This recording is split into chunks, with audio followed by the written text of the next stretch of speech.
Assalamualaikum warahmatullahi wabarakatuh. Perkenalkan, aku Tara. Hari ini aku bakal jelaskan apa itu mental illness. Buat yang belum tahu, mental illness itu adalah kumpulan penyakit gangguan kejiwaan yang mempengaruhi pikiran, perasaan, dan perilaku seseorang. Kesehatan mental meliputi kondisi emosional, psikologis, dan kesejahteraan sosial. Maaf ya kalau misalnya ada suara dari luar, karena ini emang dekat pasar ya. Ada berbagai macam gejala mental illness. Gejala yang terjadi bisa menyerang fisik maupun kondisi psikologis, serta berpengaruh pada emosi dan pikiran. Contohnya, perasaan sedih, sering merasa takut, perasaan bersalah yang terus-menerus, suasana hati yang sering berubah-ubah, sering merasa lelah dan tidak berenergi namun sulit untuk tertidur, sering berdelusi atau halusinasi, sulit memahami situasi dan orang sekitar, mengkonsumsi alkohol secara berlebihan, dan penyalahgunaan obat terlarang. Perubahan pada pola makan, kemarahan yang berlebihan dan mengarah pada kekerasan, dan yang lebih parah lagi yaitu pikiran untuk mengakhiri hidup. Selanjutnya, gangguan mental seperti apa yang umum terjadi? Yang pertama itu ada gangguan kecemasan. Kondisi ini dikenal juga sebagai anxiety disorder. Penderita anxiety disorder ini memiliki kecemasan yang berlebihan terhadap situasi atau hal yang tertentu. Yang termasuk gangguan kecemasan ini adalah seperti gangguan kepanikan, yaitu rasa takut akan hal buruk yang bisa membatasi gerak-gerik seseorang. Yang kedua ada fobia. Bisa berupa fobia objek, benda, ataupun fobia sosial, yaitu berupa ketakutan akan dinilai dan dihakimi oleh orang lain, serta agorafobia atau ketakutan terjebak di situasi yang sulit. Yang ketiga ada obsessive compulsive disorder atau OCD, yaitu saat seseorang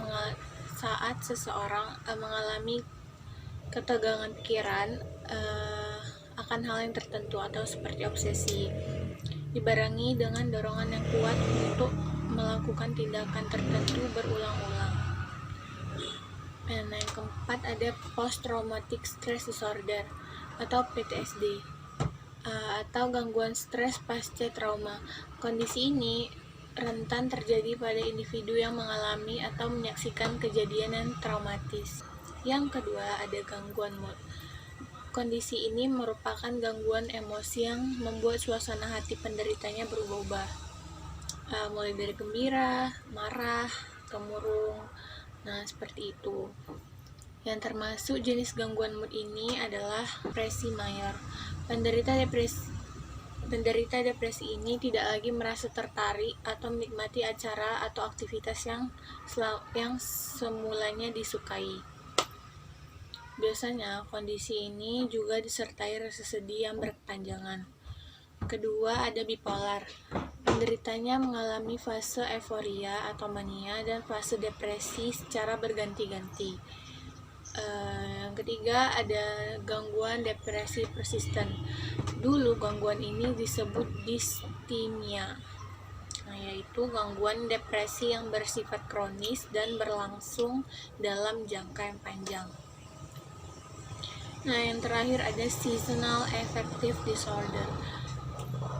Kondisi ini adalah gangguan depresi yang disebabkan karena kurangnya paparan sinar matahari, terjadi saat cuaca yang sedang dingin. Setiap orang memiliki peluang menderita mental illness, tak pandang usia, baik tua maupun muda, baik yang berpendidikan atau yang tidak berpendidikan, dan bahkan jenis kelamin atau status sosial apapun. Dari berbagai jenis mental illness, ada yang termasuk ringan dan hanya sedikit mengganggu, seperti pada fobia tertentu. Namun, ada juga yang menyebabkan gangguan mental parah hingga membutuhkan penanganan secara medis di rumah sakit.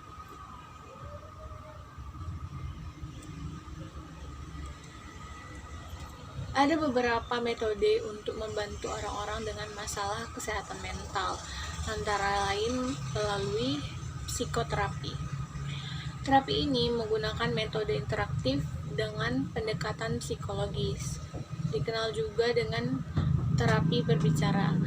Psikoterapi dilakukan melalui curhat antara pasien dan terapis. Nah, yang kedua, caranya adalah dengan pengobatan. Obat-obatan bisa diberikan oleh dokter spesialis kejiwaan atau psikiater untuk meringankan gejala yang dirasakan. Berbeda jenis mental illness, maka berbeda juga penanganannya. Jenis gangguan psikotik yang menyerang pikiran biasanya bisa diobati dengan secara medis. Sementara itu, gangguan kepribadian lebih baik ditangani dengan psikoterapi. Namun, hasilnya juga akan berbeda-beda pada setiap individu. Teruntuk kalian yang mengalami mental illness, tanpa kalian sadari, lingkungan sekitar seperti keluarga, teman, sahabat adalah orang yang sangat peduli dengan kamu. Konsultasi juga bukan suatu yang harus dihindari atau bahkan ditakuti. Kalian tidak akan dianggap sakit jiwa atau dikucilkan sama sekali. Dengan adanya konsultasi, kalian bisa mengetahui banyak hal baik untuk diri kalian, seperti cara menghilangkan ketakutan, cara kalian menenangkan diri ketika depresi, dan menghindari hal-hal yang buruk terjadi pada saat mental illness kalian sedang kambuh.